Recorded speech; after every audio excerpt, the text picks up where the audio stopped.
നമസ്കാരം മക്കളെ, എഡ്രീമിൻ്റെ senior secondary അതായത് +2 മലയാളം ക്ലാസ്സിലേക്ക് നിങ്ങൾക്ക് സ്വാഗതം. എൻ്റെ പേര് സുരേന്ദ്രൻ മാഷ്. ഞാൻ നിങ്ങൾക്ക് മലയാളം പഠിപ്പിച്ചിരുന്നു. ആകെ 28 ലെസൺസ് ആണുള്ളത്. അതിൽ ഒന്നാമത്തെ ലെസൺ അമ്മയ്ക്കൊരു സന്ദേശം. ഇത് എഴുതിയിരിക്കുന്നത് ചെറുശ്ശേരി എന്ന് പറഞ്ഞ ആളാണ്. Hello, welcome to എഡ്രീം.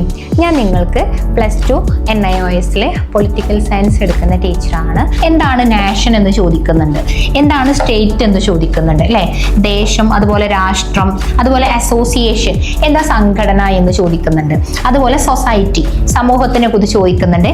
Then next നമ്മൾ പറയുന്നത് difference between state and government. Hi everyone, welcome to Edream Distance Education.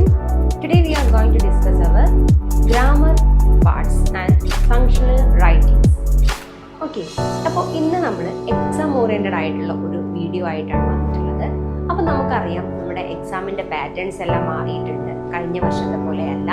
ഈ ഏപ്രിൽ 2024 മുതൽ നമ്മുടെ എക്സാമിൻ്റെ പാറ്റേൺസ് മൊത്തം ടോട്ടലി ചേഞ്ച് ആയിട്ടുണ്ട്. Good morning, welcome to Edream distance education. നമുക്കിത് ഡാറ്റ എൻട്രിയിൽ എക്സാം ഓറിയൻറ്റഡ് ആയിട്ട് കുറച്ച് കാര്യങ്ങൾ നോക്കാം.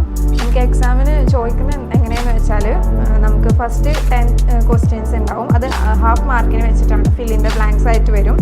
പിന്നെ സെക്കൻഡ് 10 ക്വസ്റ്റ്യൻസ് അത് ട്രൂ ഓർ ഫാൾസ് ക്വസ്റ്റ്യൻസ് ആയിരിക്കും. Good morning, welcome to Edream distance education.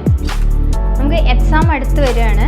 അപ്പോൾ എക്സാമിന് എന്തൊക്കെയാണ്, ഏതൊക്കെ ഭാഗങ്ങളാണ് വളരെ ഇമ്പോർട്ടൻ്റ് ആയിട്ടുള്ള കാര്യങ്ങൾ എന്ന് നമുക്ക് ചർച്ച ചെയ്യാം. പ്രധാനമായിട്ടും നമുക്കറിയാം 100 മാർക്കിനാണ് അല്ലേ എക്സാം ക്വസ്റ്റ്യൻ പേപ്പർ വരുന്നത്. Hello, welcome to എഡ്രീം.